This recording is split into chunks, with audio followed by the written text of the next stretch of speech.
Good evening, everyone. Welcome to Zoom into Nature, Ohio's Wild Orchids. Tonight, we welcome Andrew Lane Gibson as he introduces us to the fascinating world of Ohio's native orchid species.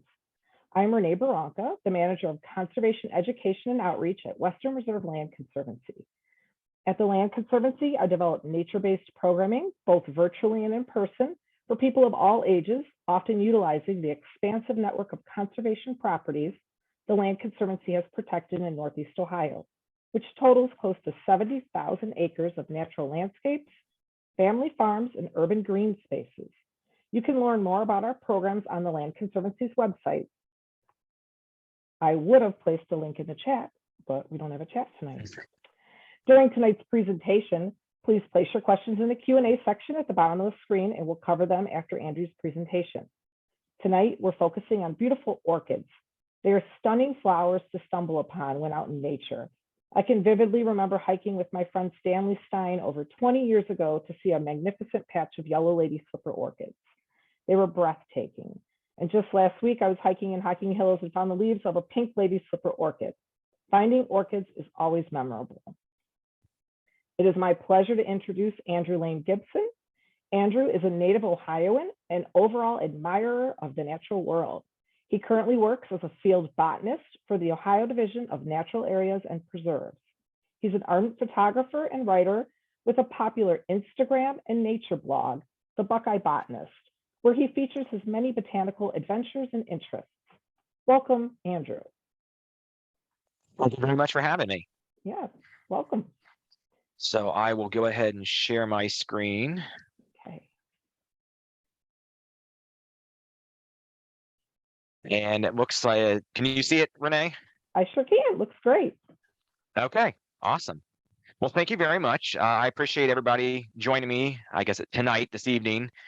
Nice kind of cooler weather. Really appreciate the break from the heat. Being a field botanist, I mean, I've lived in Ohio my whole life, but that doesn't mean I have to like the heat and humidity. So a cooler day is always nice. But today, yeah, we're here to talk about Ohio's wild orchids. Believe it or not, we have about 50 native species in the state. And I think for a lot of people, they think that, they're kind of in the tropics, which of course they are. But Ohio, Eastern North America in general actually has quite a few. And just to get into it, just a little brief introductory things on some of the orchids. They are more or less the largest vascular plant family in the world, with over 30,000 described species and over 100,000 cultivars. Orchids kind of go back and forth with the sunflower Asteraceae family on which one has the most species.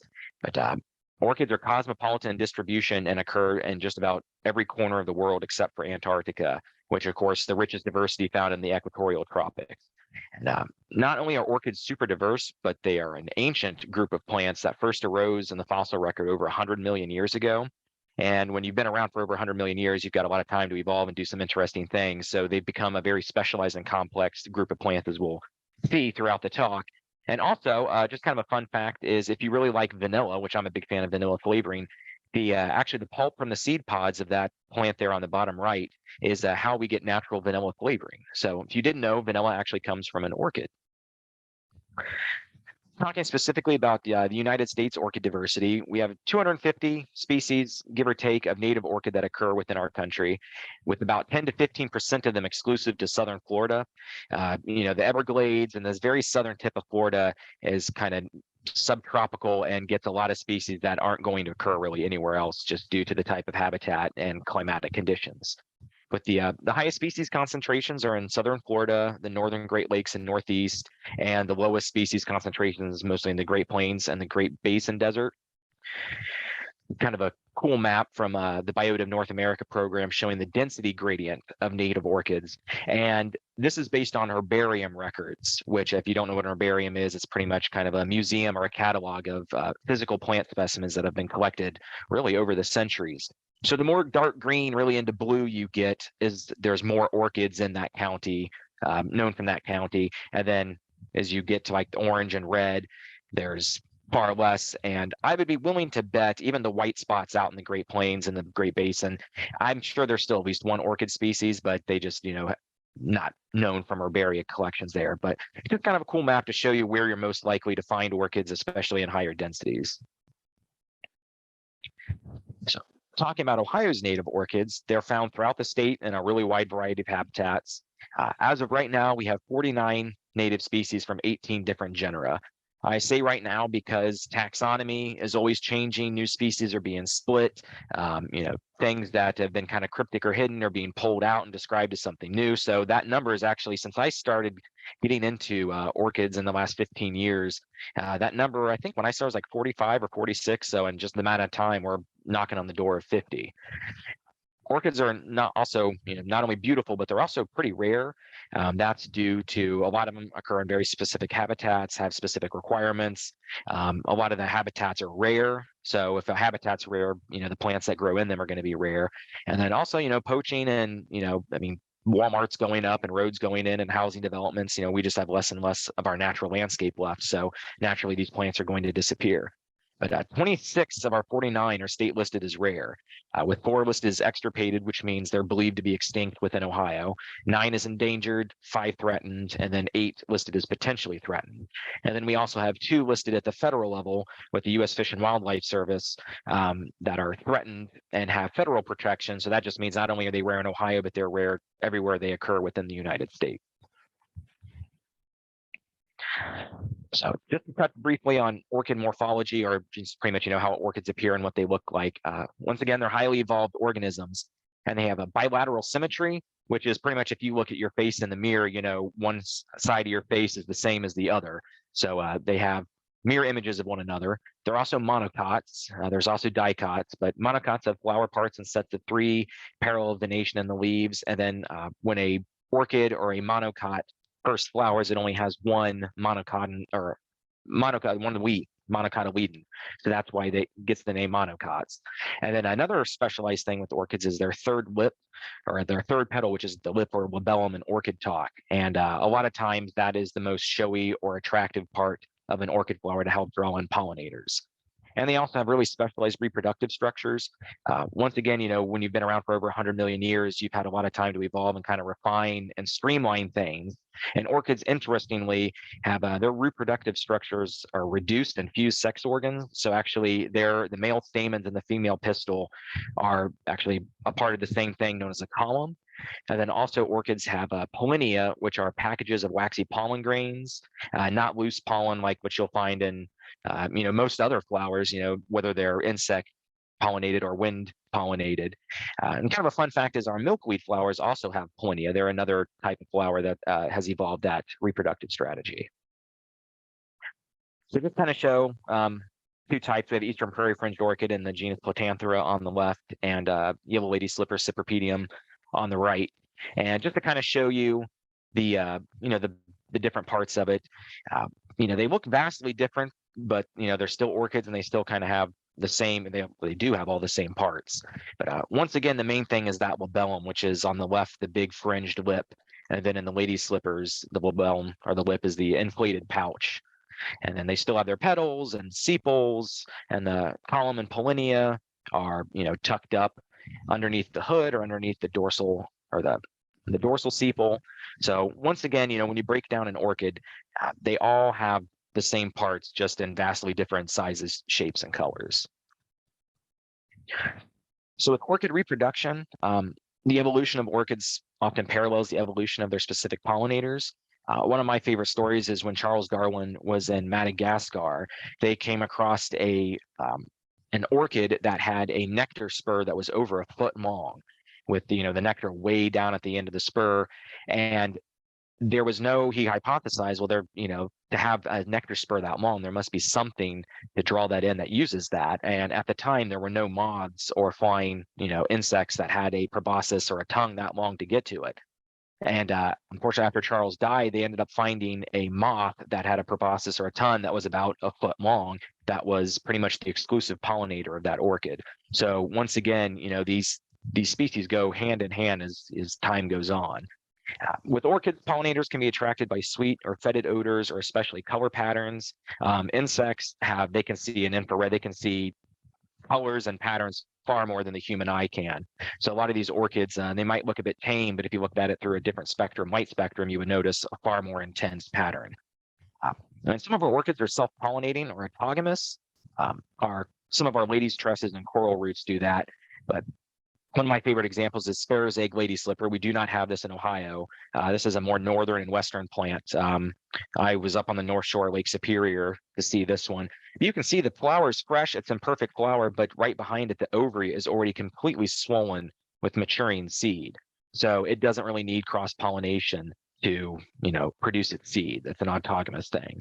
And then on the left is a cool drawing in the Orchids of Indiana book by Mike Moya. You can see a butterfly sticking its proboscis or its tongue down into the nectar spur, and then you can kind of see zoomed in right on the kind of more flat part of its tongue. You can see a little bit of the plenia, which is a package of pollen stuck to its proboscis. And showing this photo, this is an even better photo, on a swallowtail butterfly. I think it's a pipevine swallowtail on an orange fringed orchid, and you can see some of the plenia of the little pollen packages attached to its head. And as it goes around, it hopefully deposits the plenia in a different flower, and that's how orchid pollination happens. We do have this species in Ohio, and I have witnessed all different kinds of butterflies flying around them, and with plenia stuck to their faces, and I've just never been able to get the photo. So my late friend, unfortunately, Jim, who was an amazing orchid and wildflower photographer, was kind enough to let me use this image when I gave this talk. I've been giving this talk for several years now, so good to remember Jim. If you ever check out some of his photography online, it's really spectacular stuff. So moving on with orchid reproduction. Orchids, all their seed pods are in something called capsules, and the seeds are extremely tiny and produced in great quantities. You can see down there on the bottom left, I'm not sure what orchid that is, but you can just see all the little white grains are seeds. And what's interesting about orchids is they lack an endosperm, which means that the seed has no food storage tissue. So these seeds, as soon as they land on their substrate, they pretty much rely on mycorrhizae fungi to kind of initiate and break through the seed wall and start to help this seed germinate and grow. That pretty much has to happen really quickly because, once again, they don't have any food storage tissue. When you look at an acorn, all the acorn meat inside, that's part of the endosperm, and what allows these things to sit around and start to grow, and they produce their own food before they can photosynthesize. So our orchids really rely on a symbiotic relationship with our mycorrhizal fungi networks. And also, a big thing is the habitat relationships too.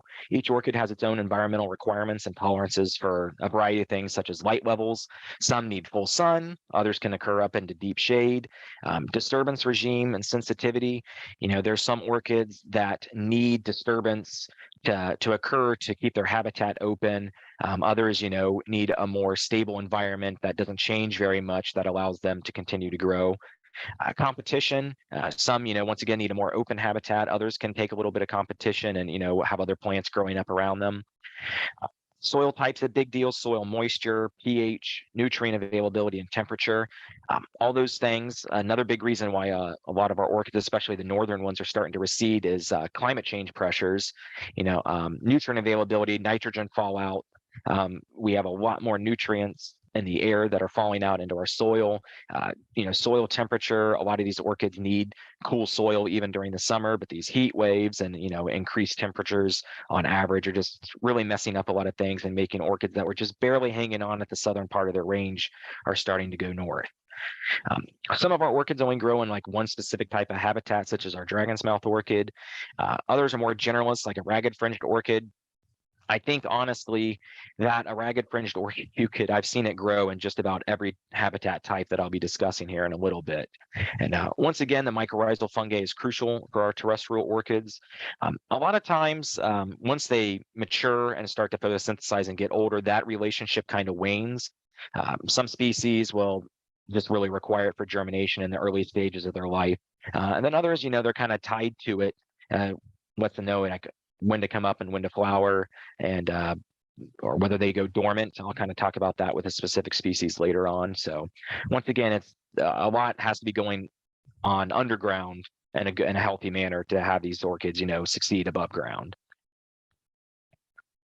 So now I'll kind of get into the meat of the talk, and I've always just found it fun. This is kind of the most interesting way to dig into ecology as well as individual orchid species to kind of tie it all together. So we're going to explore 8 different habitat types and a sampling of the orchids within. Some of these orchids occur in Euclid, 2, 3, even 4 or more of these habitats, but I've just kind of put them in the most predictable or quintessential habitat type that you're most likely to find it in Ohio. So kind of going from wet to dry, we got kettle bogs, fens and wet prairies, swamps and wet woods, cool conifer forests, mature mesic woodlands, early successional woodlands, upland acidic woodlands, and dry grasslands. So first are going to be our kettle bogs. So kettle bogs are relics of our most recent glacial period, which ended about, on average, 12,000 years ago here in Ohio with the Wisconsin glaciation. And how these kettle bogs occurred is as the massive sheets of ice were receding and melting, giant pieces of ice broke off the glacier and was buried in sediment and till. And then as it melted, it just formed these kind of sterile depressions that didn't have any inflow or outflow, pretty much just giant puddles, if you will. And then over the millennia, plants colonized and you start to get a floating mat around it, and they start to shrink and eventually turn into swamp forest once they're completely filled in. But kettle bogs are nutrient poor, strongly acidic, and anaerobic wetlands. Anaerobic just means that there's really no free oxygen in the water, so very little decomposition occurs, which allows the dead sphagnum moss and dead plant material, especially sedges, to build up into peat. So, in a lot of places that would just continue to break down, but in these bogs, there's really not much decomposition, so you're just getting millennia of peat accumulation. And a true bog is also an ombrotrophic system, which means it doesn't have inflow or outflow or really any relationship with groundwater. It receives water purely from precipitation.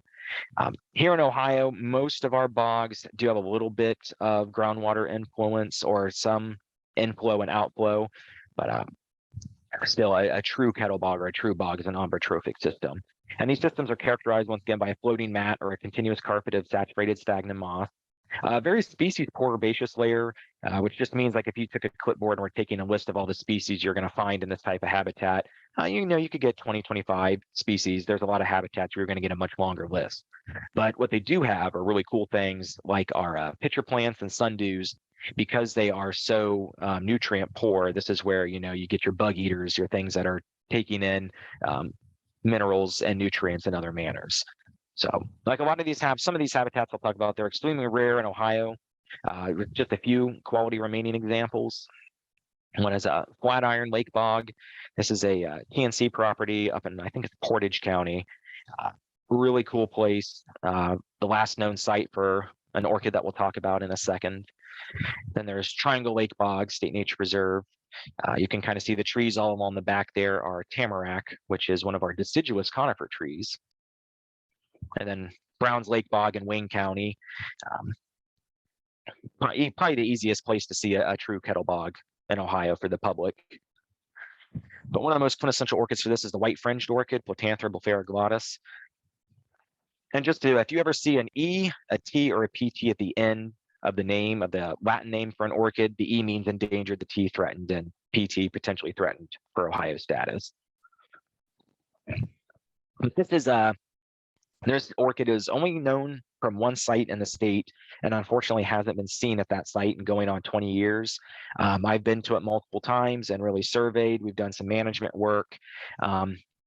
The water levels have fluctuated over the years, and that might be a reason for it disappearing, but definitely one of my favorite orchids, which I'll say that about, probably just about every orchid that we talk about.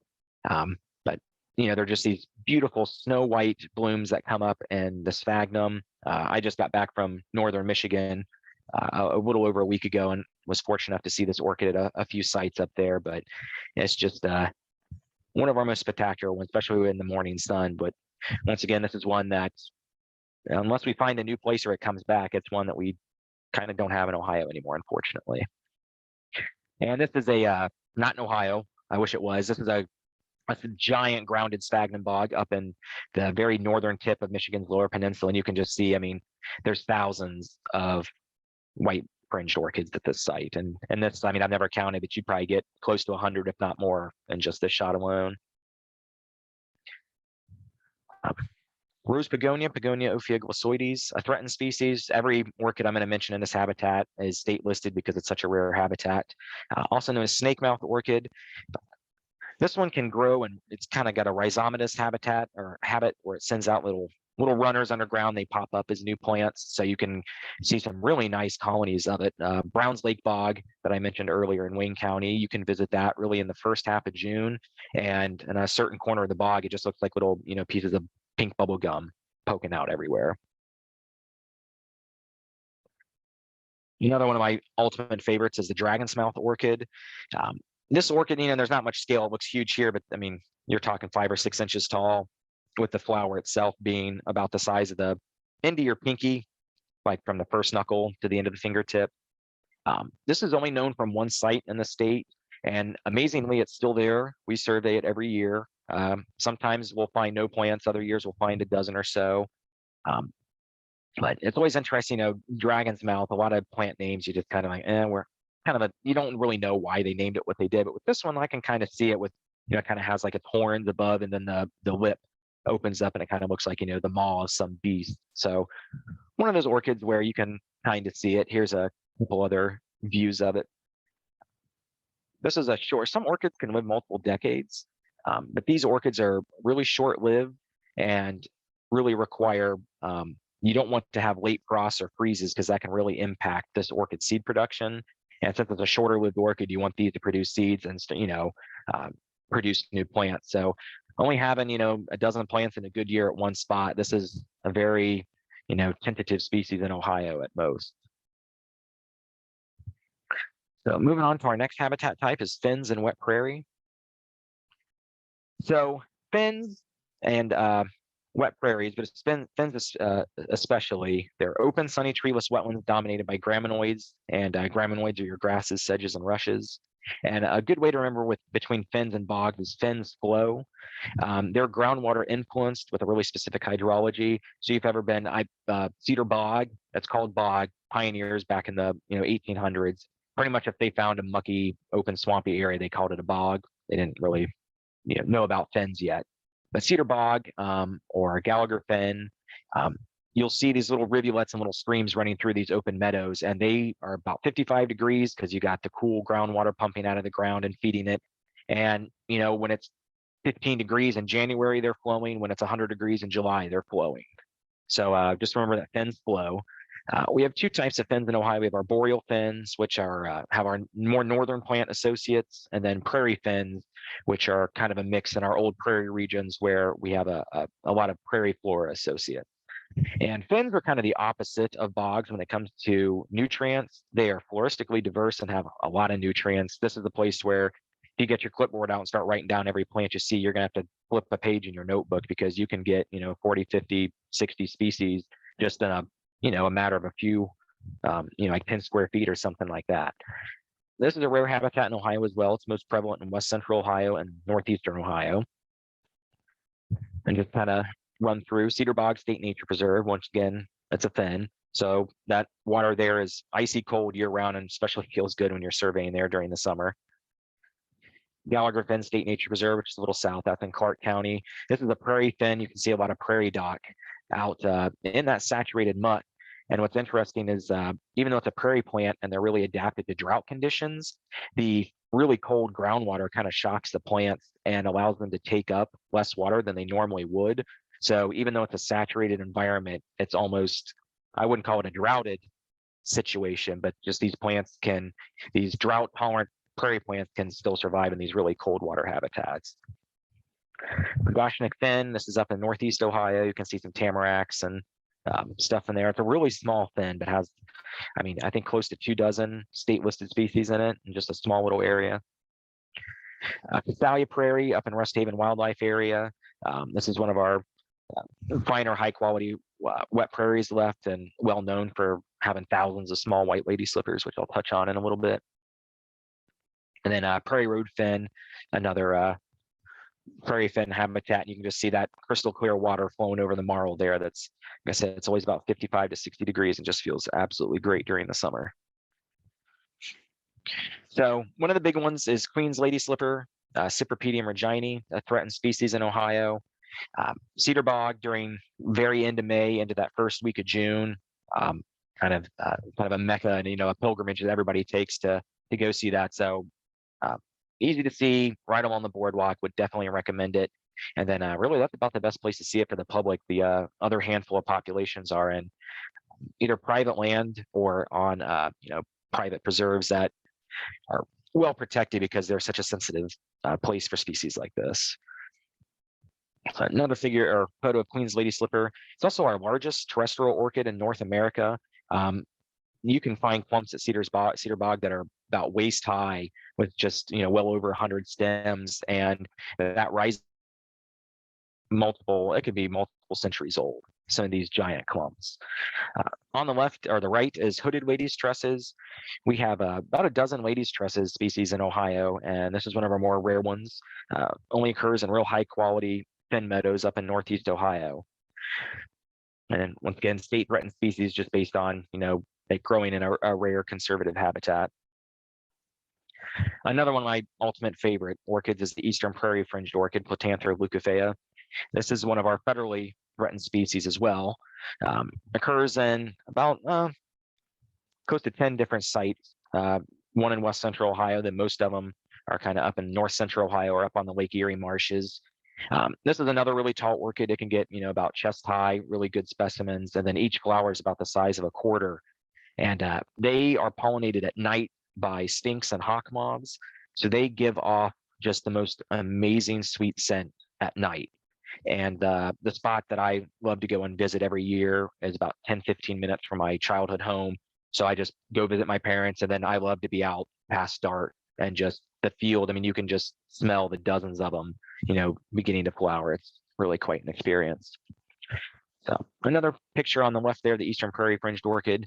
And on the right is grass pink orchid. This is one I could have put in bogs as well. But most of the places are kind of found in thinny areas here in Ohio. And one of the most unique things with this one is, hopefully you can see my cursor, is this bundle of false stamens attract bumblebees. And here's the column down here where the pollinia is. And this whole part here is on this hinge. So a bumblebee will land and think that it's going to get some nectar, and the weight actually allows this to fall down. And like I said, it acts on the hinge, falls down, and the bumblebee's back hits the column and picks up the pollinia, and then it flies on to another one and does the same thing. And that is largely how this orchid is pollinated. And it works pretty well because I see a lot of them with seed capsules. And actually, I've got a bog garden in the backyard of my house, and I have a bunch of this species growing in it. And I get a lot of seed capsules, and I am just waiting for the day to get that event on camera. But it must work because, like I said, there's quite a few seed capsules on many individual plants. So I want this Fen blade with Paris Lacellii, kind of a small green nondescript orchid. The secret to finding that one is don't look for it. I don't know that I've ever come across it when I've specifically been looking for it. It's always just been like, oh, there it is. But one of the most unique things about it is this actually has rain-assisted pollinization, where falling rain will dislodge the pollinia from the column and loosen it, and it is self-compatible, so flowers can, the pollinia from the flower can pollinate itself, and will actually dislodge the pollinia and place it on the stigmatic surface of the column, and you'll actually have pollinization. So I don't know any other orchid that's been reputed to have that. And then on the right is Sphinx ladies tresses. Talking about new species. This is one a few years going on like 3 or 4 years ago now. This was all part of Spiranthes cernua, the nodding ladies tresses, but this was a species that was determined to be its own thing and elevated species status and called Spiranthes incurva. This is a real late flowering one, August, September, even into October.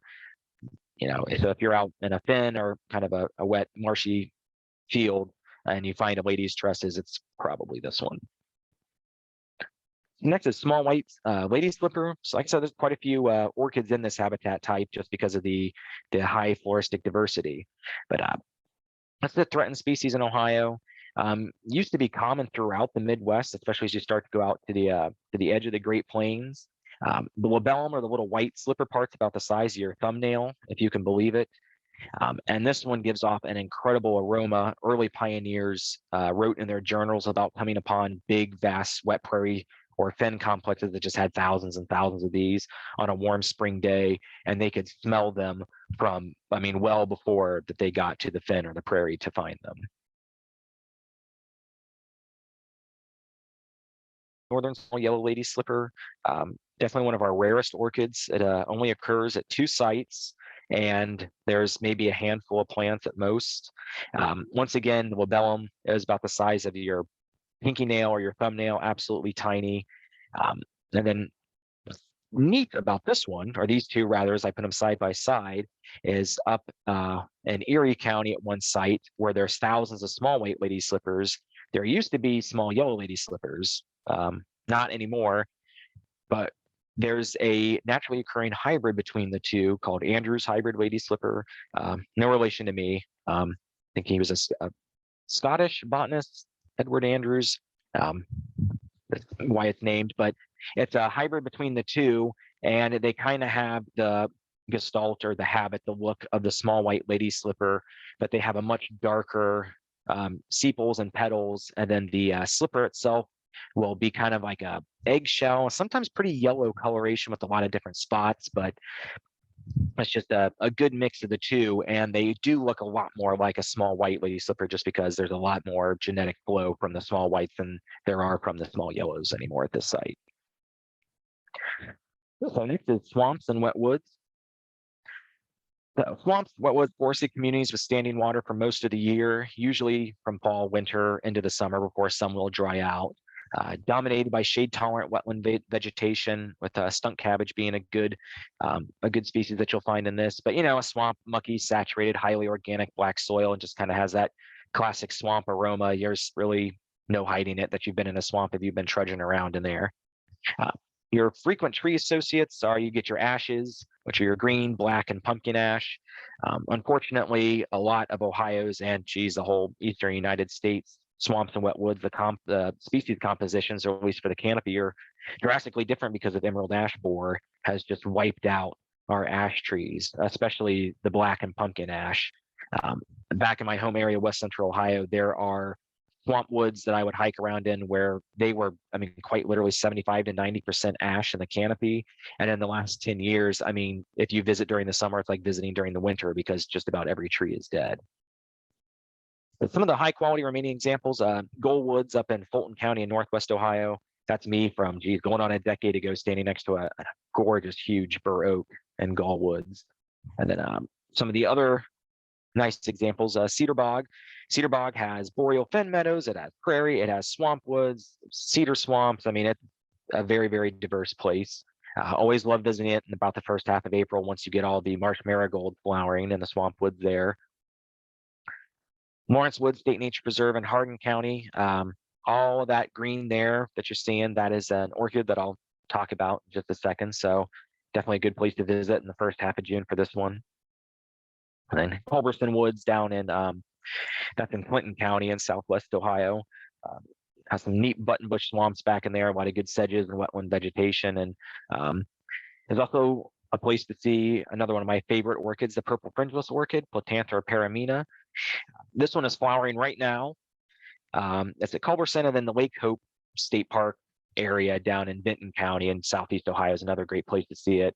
I think it's 287 as the state route that goes through there. 278, 287. I can never remember it, but you'll just see pink along the roadsides. But photos don't do this one justice. I mean, it's just the most pure bubblegum pink color you've ever seen, and set against all the emerald vegetation, it really sticks out like a sore thumb. Snowberry moths and clearwings, the hummingbird moths, absolutely love these. I'm almost always seeing them or other butterflies flittering around these plants when they're in flower. So the green one that was at Lawrence Woods, northern tubercled orchid, Platanthera flava. We have the northern variety, Urbiola. There is a southern variety that occurs more to the west and definitely more to the south of Ohio. But this one, it's one of those that grows in these really big colonies, sometimes thousands of plants. Sometimes they all flower together, sometimes none flower, or just here or there. So if you time it right during a good year, it's a really impressive thing. You can see, the pointea, they're kind of like little eyes back under the hood there.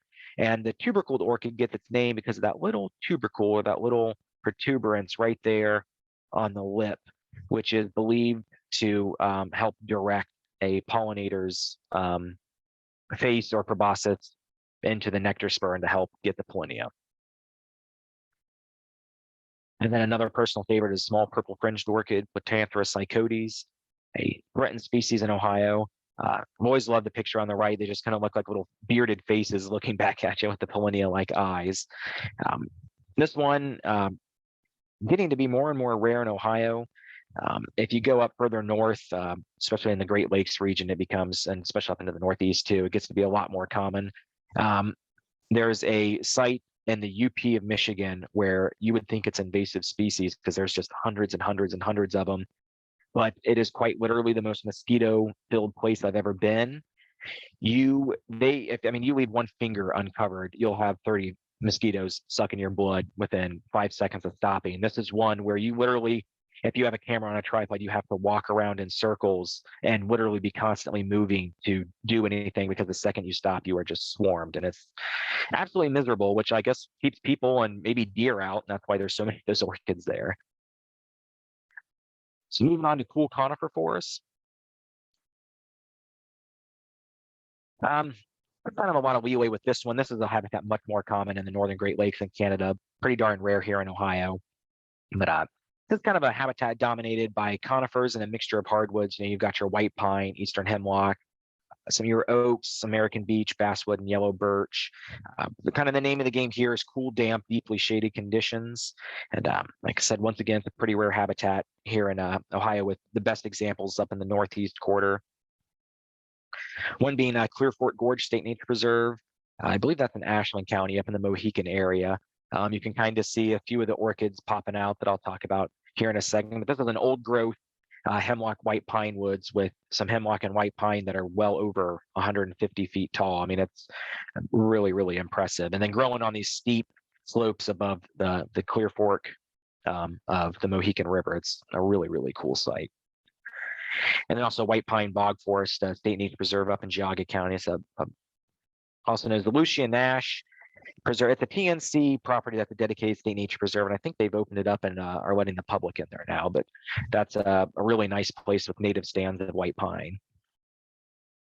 Some of the orchids for this habitat are spotted coral root. This is one that's disappearing pretty darn fast, we believe, due to earthworm activity.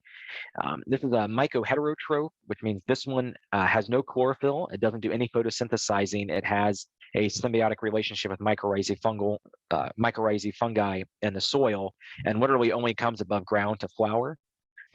On the right there is variety maculata. That's the eastern one. That's the one that we have in Ohio.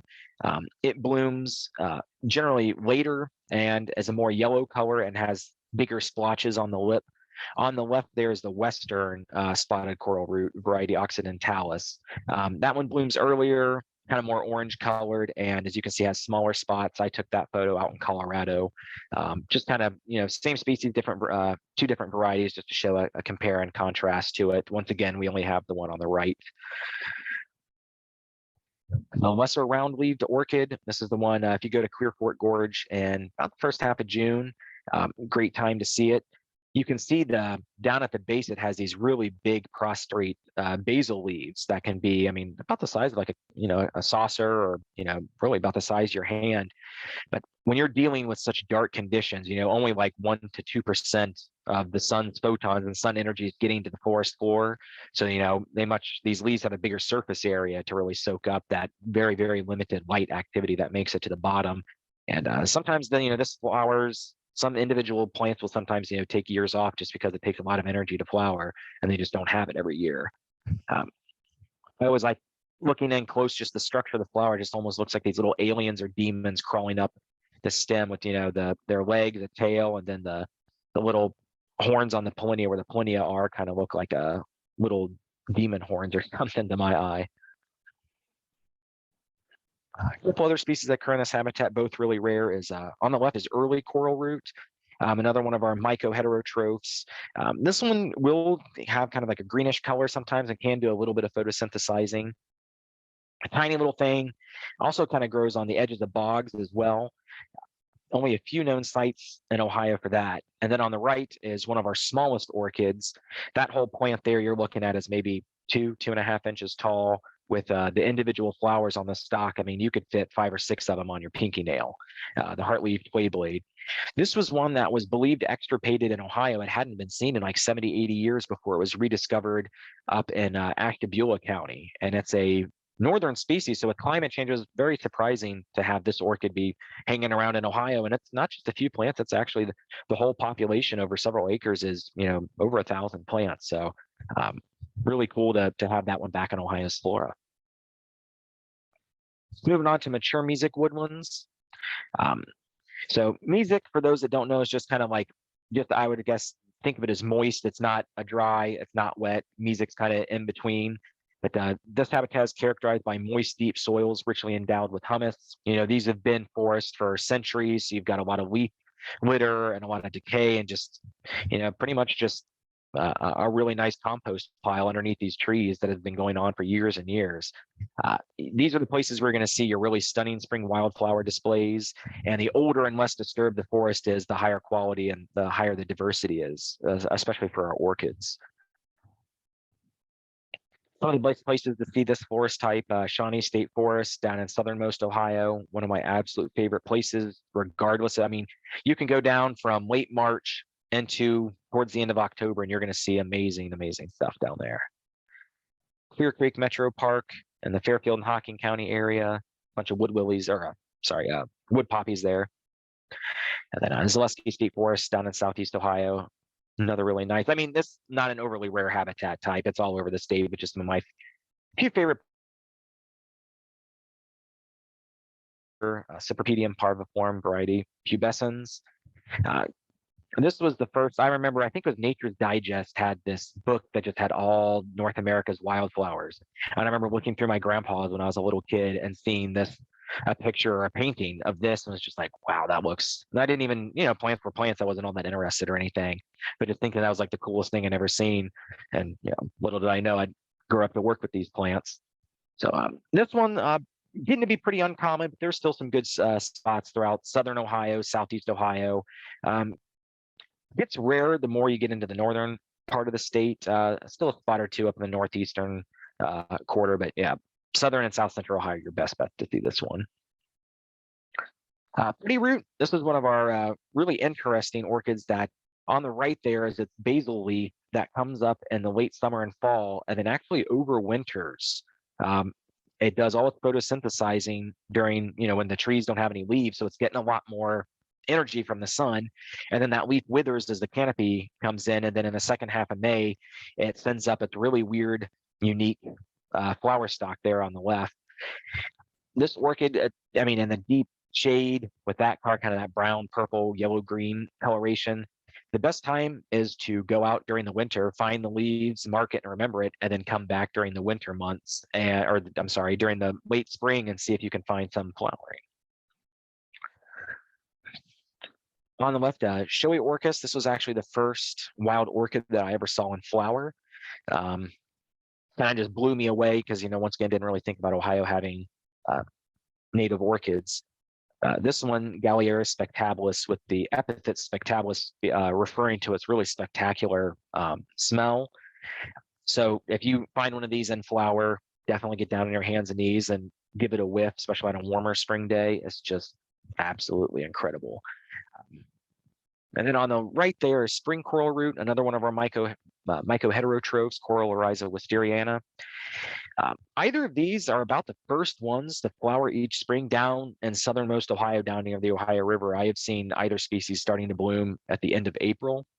So these are kind of the two that I always get first on my list as the older you get, the more stuff you have to do and see. It's harder and harder to see your favorite things each year, but I almost always make time for showy orchis because that's, like I said, being my first one, I'm very partial to it. But spring coral root, I mean, kind of brown, small, but still an orchid and still pretty cool, especially when you haven't seen orchids for months and months throughout the winter, so you're kind of starved for them. And then another really cool one for this habitat type, Three Birds orchid. This is actually getting ready to bloom right now. tiny little thing that just has the most crystalline, pure white flowers with that little green throat, and then you can see the little purple pollinia tucked in there. This one grows as this tiny little, like almost like little saprophytic thing in the leaf humus and the detritus on the forest floor. And then there is a combination towards in the latter half of summer of uh, the days getting a little shorter, and especially a drop in nighttime temperature, like triggers this thing, and it grows really fast. And then pretty much all in one region, especially if you're in one population, whether you're getting nice clumps like on the left, the flowers open up during them in the morning and usually last for about a day, a little less than a day.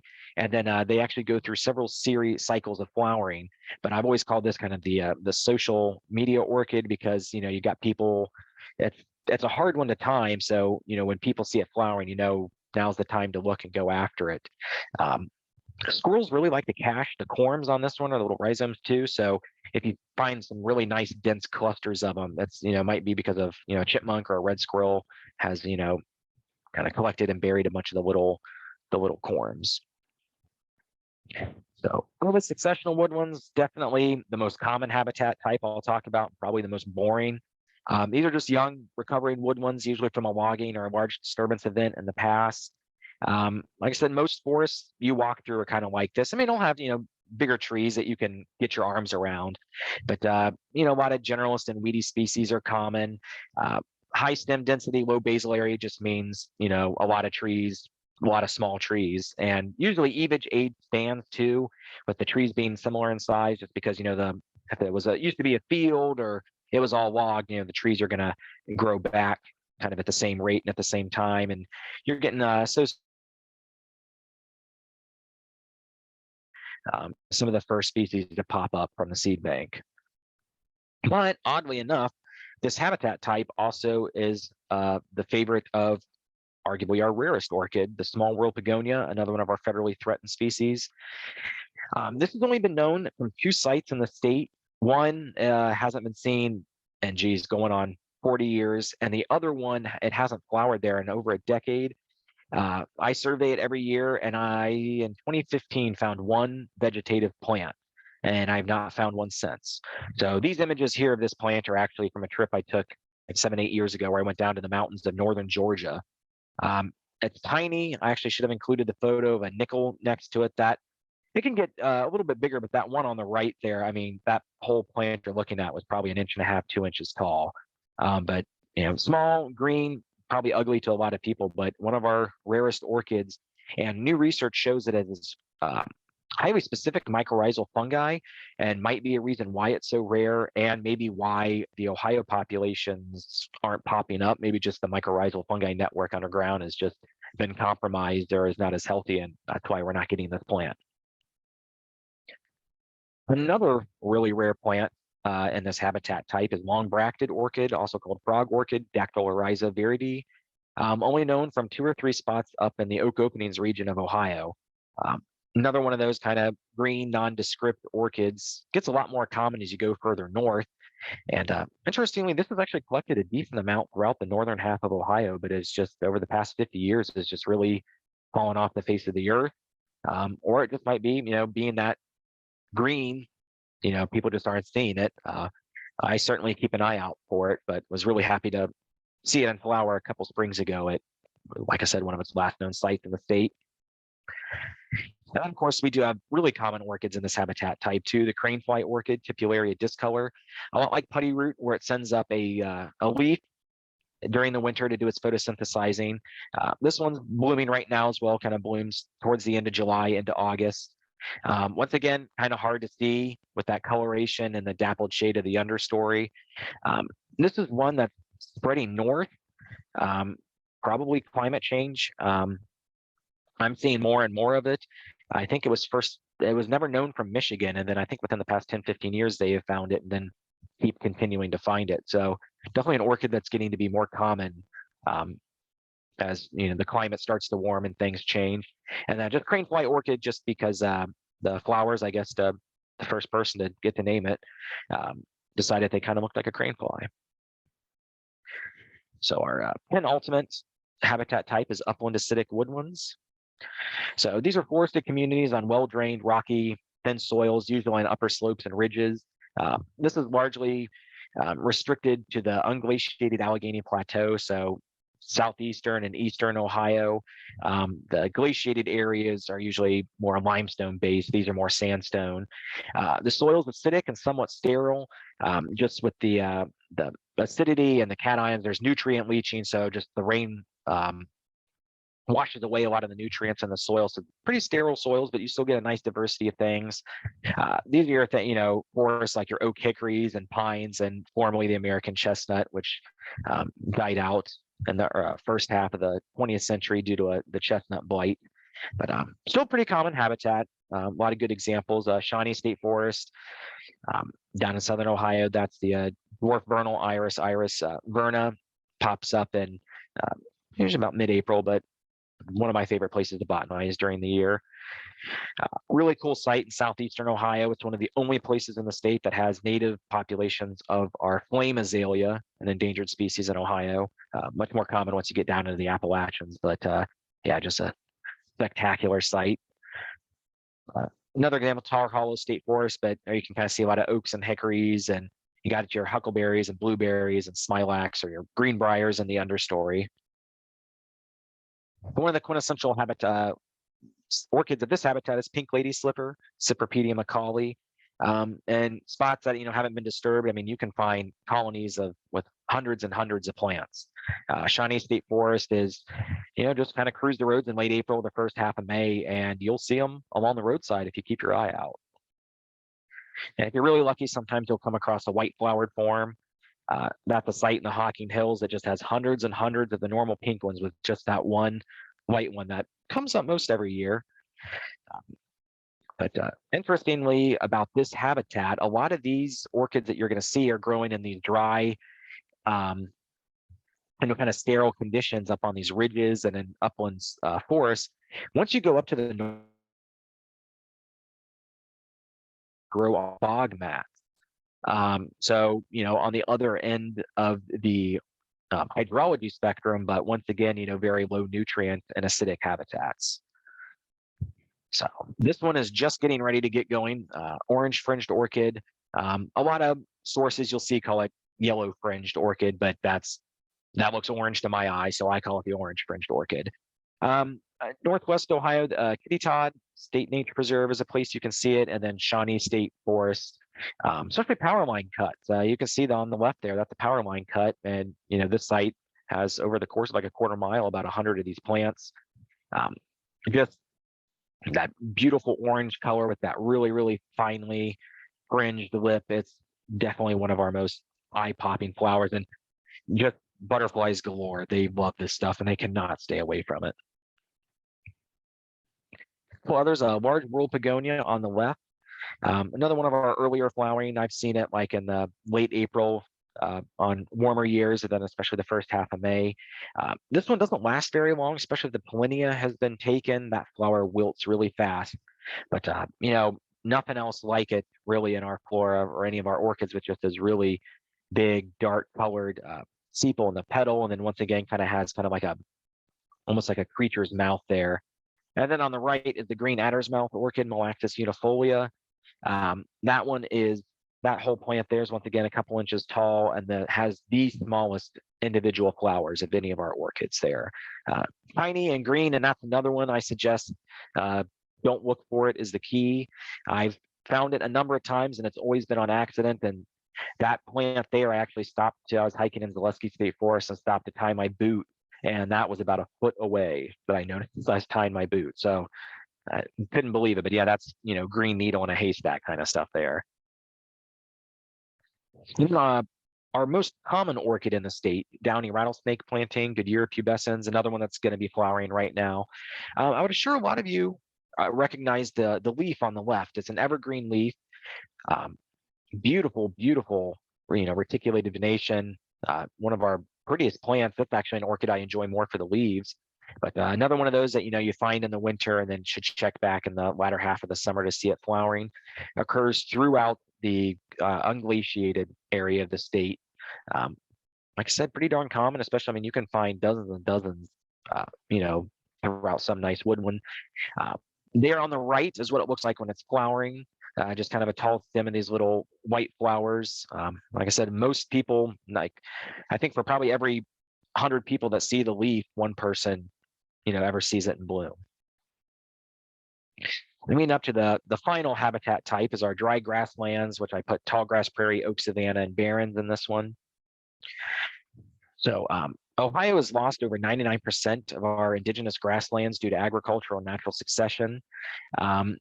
Back following the glacial period, there was the hypothermal interval where the climate got real warm and dry, and the western grasslands and prairies actually moved east into Ohio.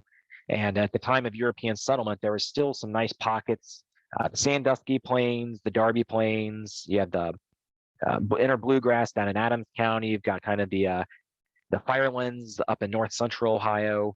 But once again, it's a habitat type that the plow, completely changed. A lot of these places are really fertile, so turned into agriculture. But this habitat's dominated by grasses and grassland forbs, scattered trees, usually oak, bur oak, white oak, and post oak. A very fire evolved and dependent ecosystem. But what's nice is even though we've lost over 99% of our grasslands, we still do have some nice pockets like Smith Pioneer Cemetery Prairie out in the Darby Plains between Springfield and Columbus. Link Prairie down in the edge of Appalachia and Adams County. This prairie actually predates the last glacial period, and it's been hypothesized that this prairie has been around in one form or another for maybe dating back to the Illinois glaciation, which we're talking 100,000 years. Just the species the species composition, what you're getting is unlike any other place in Ohio. I mean, this is regardless of how long it's been around. I mean, it's an ancient habitat type and ecosystem down there. Unlike our prairies that like Smith Cemetery. I mean, that's only been around for thousands of years, rather than this could have been around for tens of thousands. Proking oak savanna. Oak savanna is just kind of on usually these places where you start to get these nice groves of oak trees at the edge of open prairie, kind of a tension zone. Really, really, really rare habitat type in Ohio today. And then Chaparral Prairie, Standage Preserve down in Adams County. Another really nice prairie preserve. So this is where I finally put the ragged fringed orchid. Like I said, I've seen this one in swamps, fens, fields, but usually I see it mostly in more dry, open kind of prairie or meadow-like habitat. Kind of a green thing. I mean, there on the right, you can see there's one there and one there. It's one of those you can almost step on it before you finally see it. But one of our more common orchids, and like I said, I mean, I've seen it in just about every habitat type except maybe a bog. I think I've seen it everywhere but a bog. On the left there is crested coral root. Another one of my all-time favorite orchids. That's blooming right now. Link Prairie is a great place to see this one. It's really confined to southernmost Ohio, and like Adams County is about the only place you can see it, but it's actually pretty common. It can grow 2-3 feet tall. Those flowers there are about the size of a quarter, and I just love they come and look like they've been sculpted out of clay and just delicately painted, especially that magenta lip. And then on the right is Great Plains Ladies Tresses. It's our latest blooming orchid. I've seen this one blooming into early November on more mild years.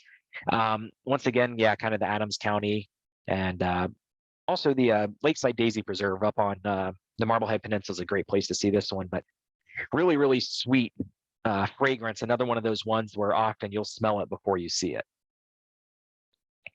And also, I know I talked about in the Fens, but small white lady slippers grow in barrens as well.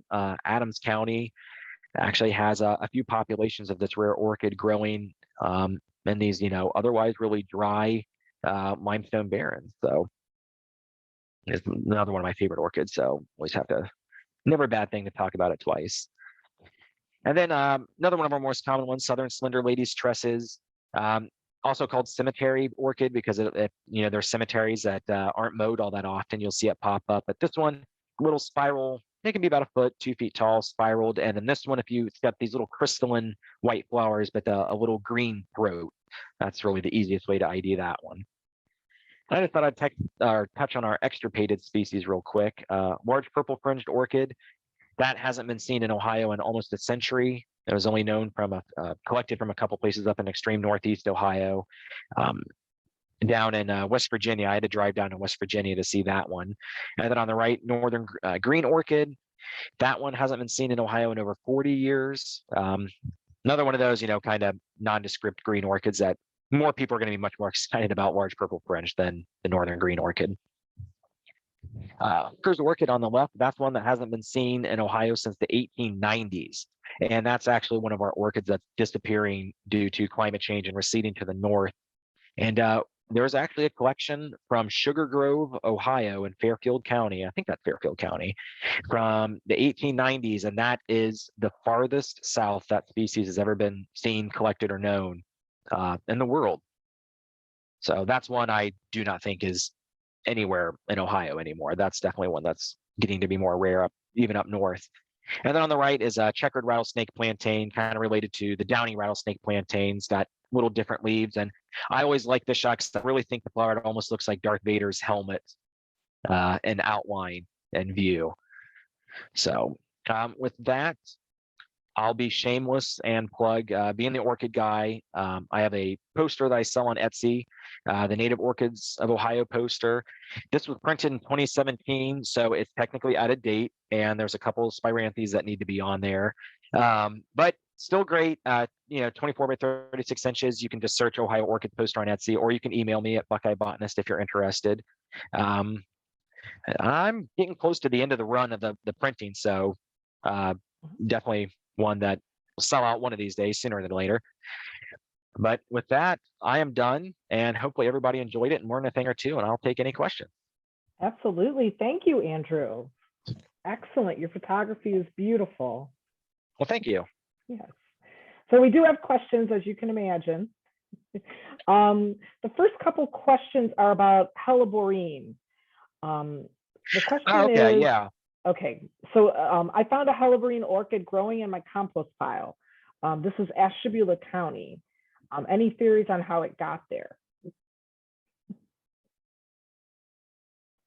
Well, with orchid seeds, they're so tiny and so light, they can travel long distances on the wind, but that is our only, in Ohio at least, it's a non-native orchid.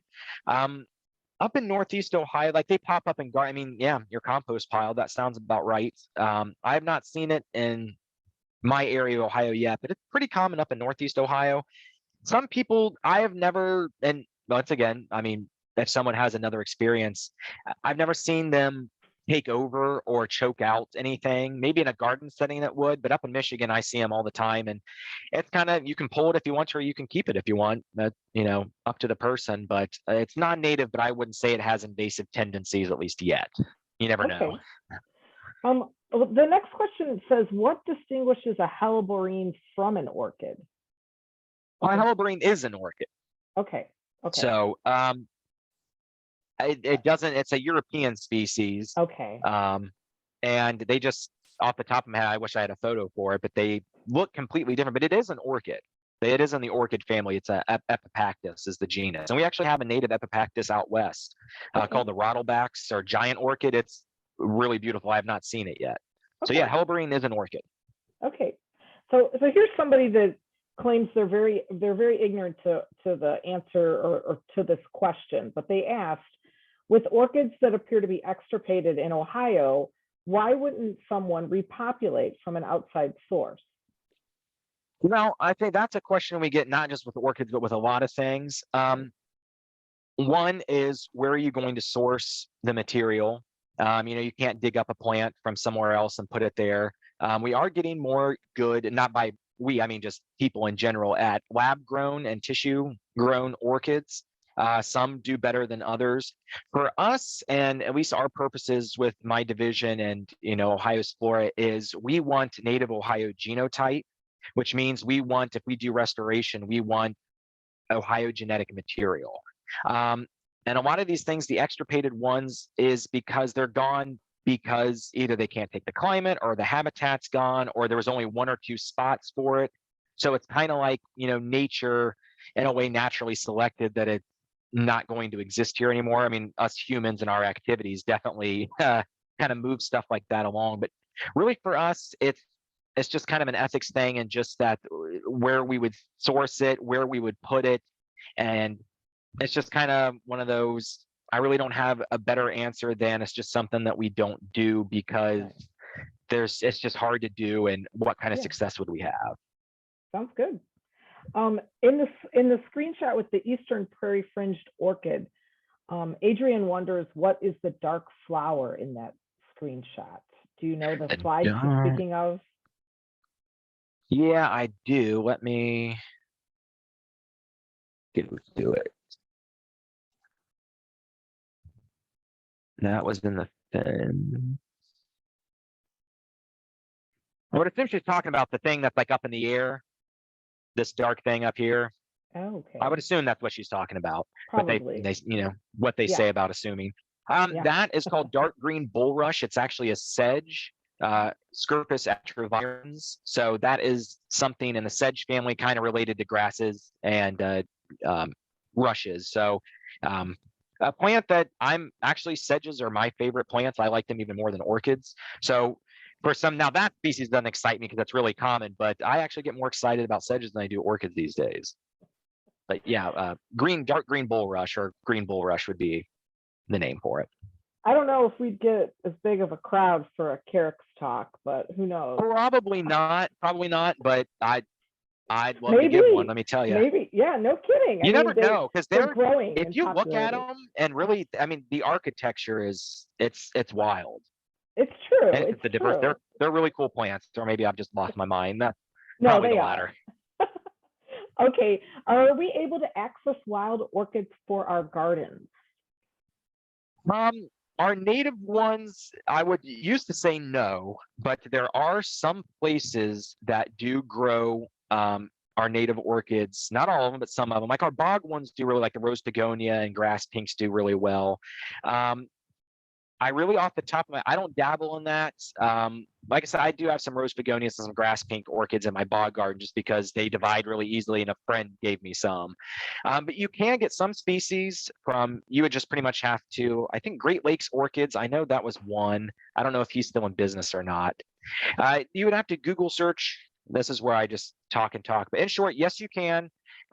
It's expensive, and you kind of have to do your research because to keep these alive, easier said than done, but it is possible. Okay. I have woods surrounding my house. If I find wild orchids, should I nurture or feed them in order to keep them growing and prospering? I would say, really with people, if you have invasive species, or if you find some and notice that they start to dwindle, they might, need, some shrubs cut out or maybe invasive species removed. But generally, if an orchid's there and continues to be there, it's happy. Non-intervention outside of, habitat management or invasive species management, it's best to just leave things be. Nature does it best, as I always say. No kidding. Where in Erie County is the white lady slipper orchid? Rest Haven Wildlife Area. Okay. So that's a pretty big place, but it's specifically called Castalia Prairie. It's not really, if you Google, Oh, you broke up. there's thousands of them, especially after they burn, if they burn that area. But it's Okay. called Castalia Prairie within Rest Haven Wildlife Area, open to the public, right along the road. I mean, you park in a little parking lot and then walk across the street and then just start walking around in the prairie, and there they are. Great. And Yeah, that's the one I don't generally give out orchid locations, but that one's one that, I mean, it's well known, so no harm. sounds good. It's open to the public, the site is. So that's Yeah, good. right. The small purple fringe, you mentioned it was in Vinton County. That's the question. Which one? Small purple fringe. The small purple? No, that one, purple fringeless orchid.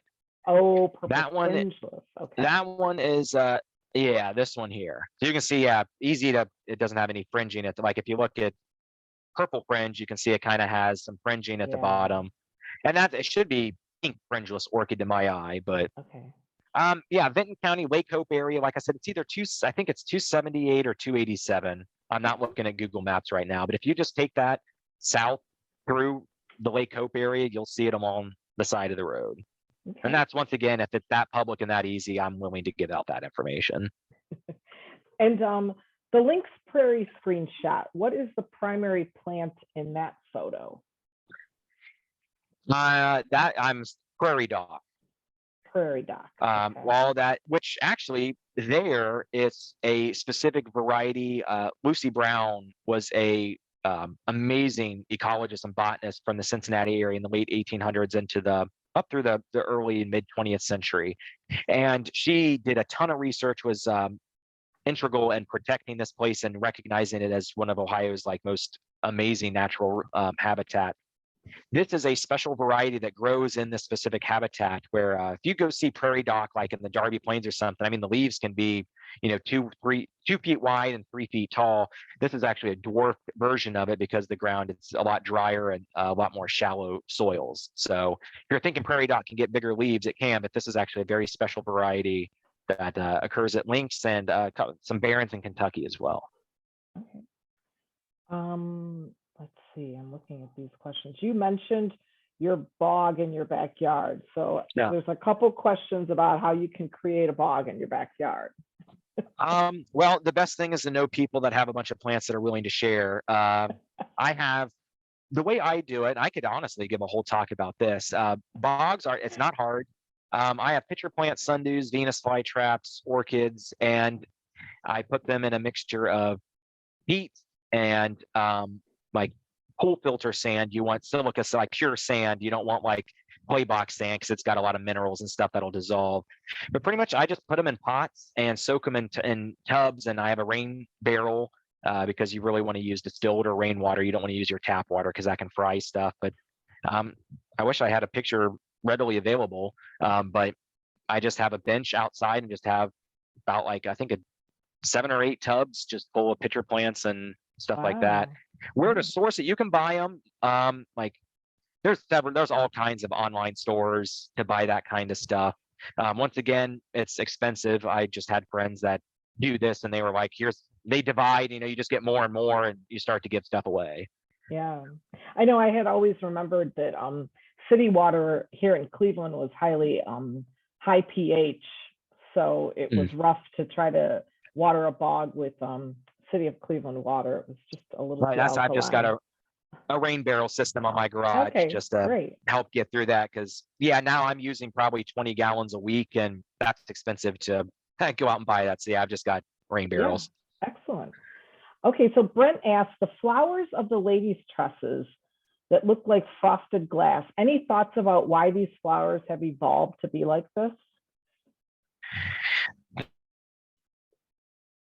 Oh, no. Michael Moya in his Orchids of Indiana book he calls ladies' tresses jewellicious, which I think is a perfect word for it.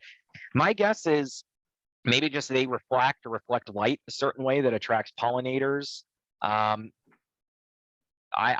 can only hypothesize, and that I have never read anything about that.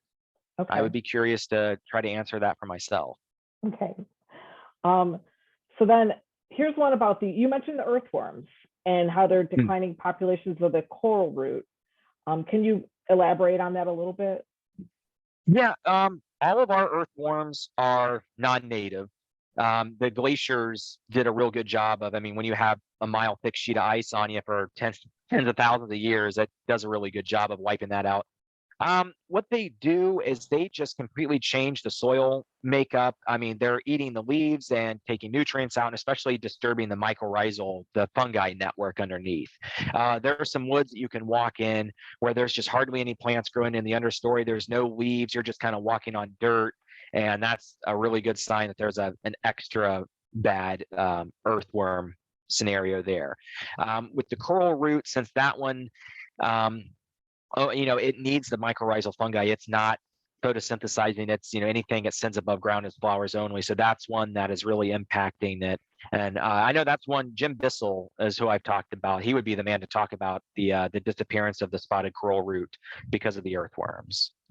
Yeah. Pretty much, in short, they're just changing the mycorrhizal network below. Sure. They're just eating up that duff layer and just completely changing the soil composition. Right. Oh, and desiccation. The leaf layer and the duff layer, that's nature's mulch, keeps the moisture levels right, and stuff just dries out quicker too without that. Sure. Well, Heather has at least 20 what she believes to be ladies' tresses in her yard, but how do I know which species they are? They usually bloom in August and September. Okay. Well, the best way would be, go online and, or honestly, the best way would be to take pictures and email me, buckeyebotanist@gmail.com. If you have them in your yard and they're blooming about that time, I would guess it's probably, I wish I had a closer photo. My guess is this one here. I guess they can get a foot or up to 2 feet tall. They've got a single spiral of the little white flowers, but they have a green throat. No other Ohio ladies tresses has like a green throat. Okay. So that would be my guess is the one you have. Okay. But really emailing me or getting online and going to just type in like ladies tresses orchids or spiranthes orchids and or going to a book and looking at photos or running it through a key, which is a whole nother animal, but I could do a whole talk on keying plants out. So it's way easier just to send the picture to Andrew. He'll tell you what it is. Okay, so here's someone that asked about, does your team observe and catalog only, or are there any efforts to pollinate endangered orchids by human intervention? Yes, when we do our Eastern Prairie Fringed Orchid surveys, we have people who walk around, especially when we're going to different sites, because we usually try to do multiple sites in one day, especially up in Northern Ohio. Take a little toothpick and we'll take the pollinia and take it and we'll actually pollinate flowers.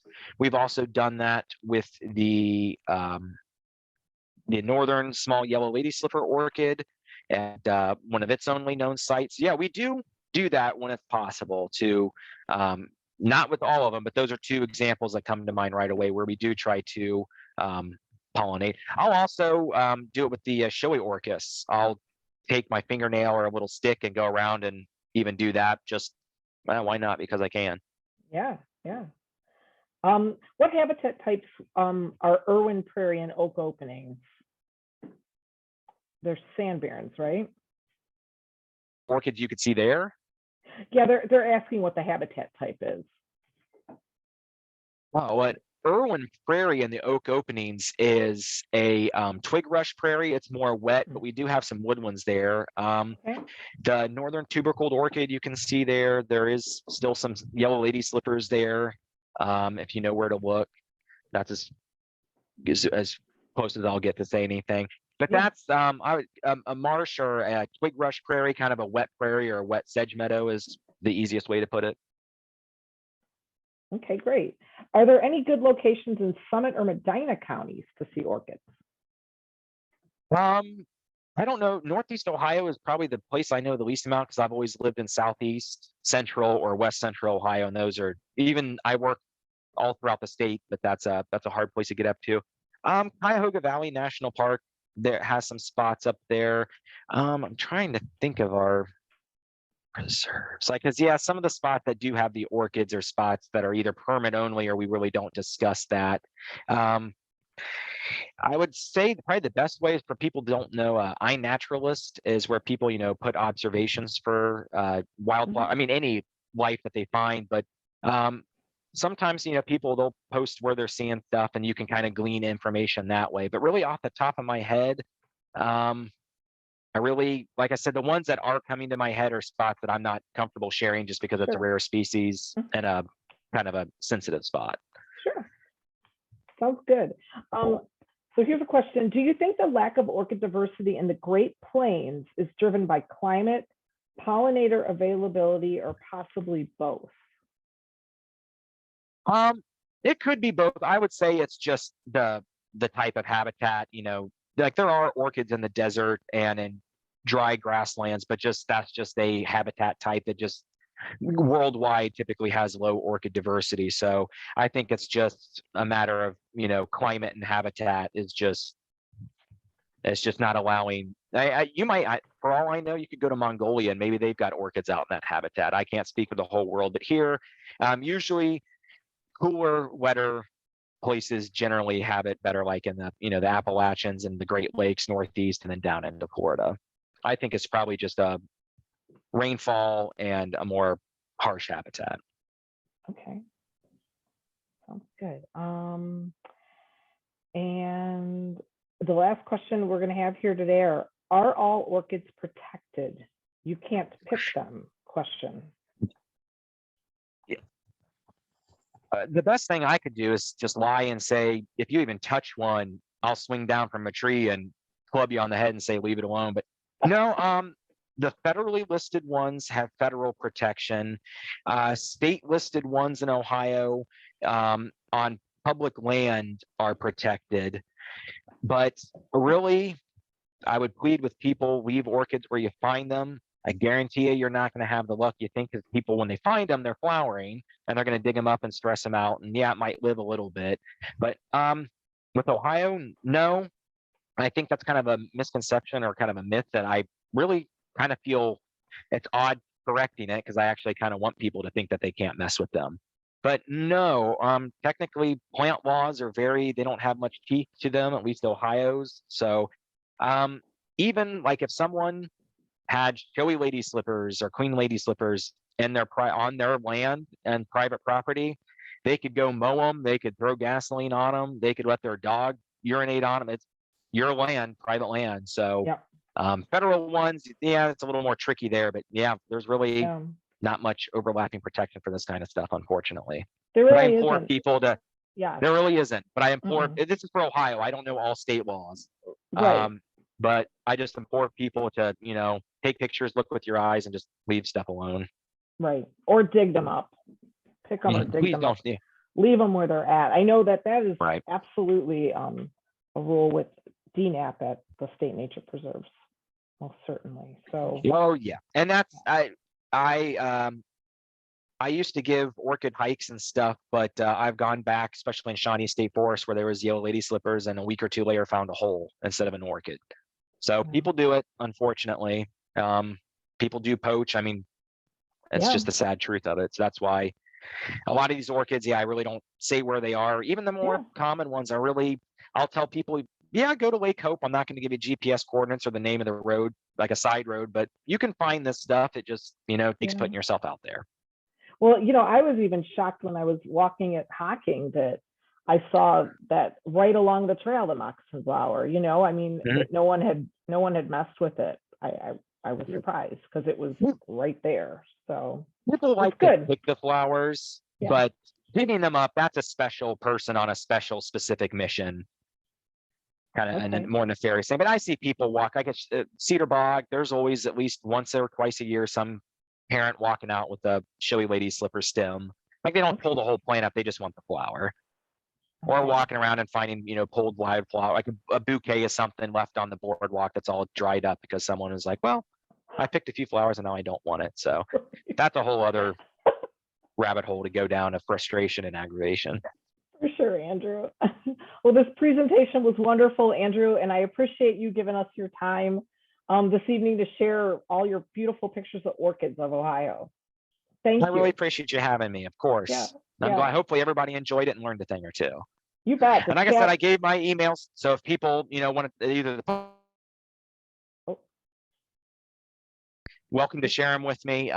Busy guy, so it might take me a minute to get back. I generally do get back to people. So, well, Andrew, you probably didn't know because you were giving your presentation, but I fixed the chat, so the chat is flying. And if you want to put your email address in there, that would be wonderful. I'll save the chat after this too.